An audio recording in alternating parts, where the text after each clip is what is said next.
উচ্চ বেতনে চাকরি করা এক যুবক আর এক গরিব যুবককে প্রশ্ন করল, তুমি কোথায় চাকরি করো? একটা কোম্পানিতে।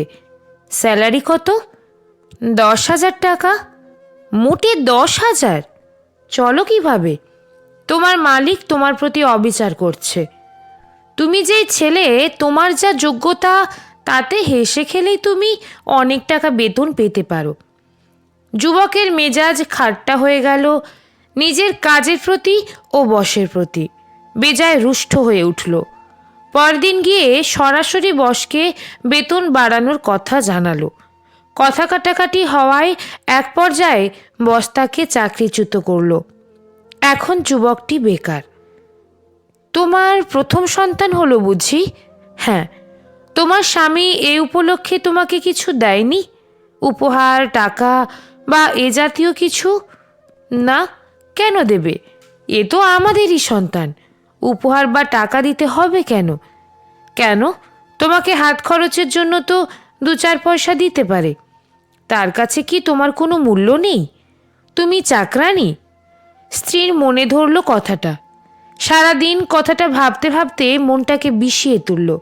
সত্যিই তো, আমাকে একটা টাকাও কখনো ছোঁয়ায় না। রাতে কর্মক্লান্ত স্বামী ঘরে ফিরল। স্ত্রীর মুখ দিয়ে বোমা বিস্ফোরিত হলো। রেগে গেল দুজনে। কথা কাটাকাটি, ঝগড়া আর ঝগড়া, পরে হাতাহাতি, শেষ পর্যায়ে বিচ্ছেদে গিয়ে গড়ালো। এই বৃদ্ধ বয়সে কষ্ট করছেন? ছেলে কলকাতায় থাকে, বড় চাকরি করে শুনেছি।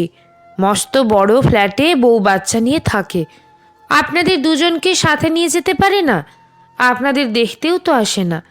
না না, ছেলে আমার খুব ব্যস্ত, টাকা পাঠায় তো, ফোনেও খোঁজখবর নেয় নিয়মিত। কি এমন ব্যস্ততা তার শুনি?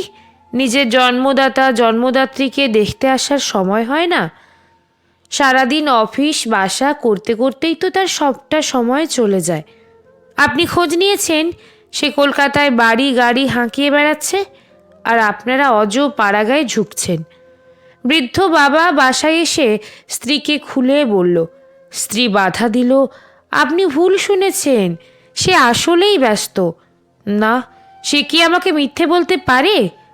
আহারে, কাকে বুকের রক্ত জল করে বড় করলাম, এটা ভেবেই করে বসলেন ব্রেন স্ট্রোক বা হার্ট অ্যাটাক।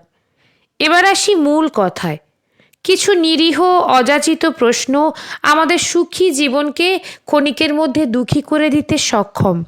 আমাদের সমাজে ছদ্মবেশী দরদিরা নিরন্তর শান্ত জীবনে অশান্তির দাবানল জ্বালিয়ে দেয়।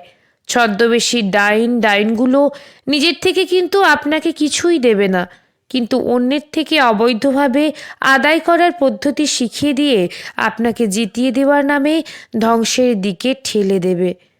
গল্পের হিতোপদেশ হলো, জীবনের তৃতীয় ব্যক্তিকে প্রবেশ করার সুযোগ দেবেন না, আর যদিও কোনোভাবে ঢুকে যায় তাহলে যথাসম্ভব তার কথা কানে তুলবেন না।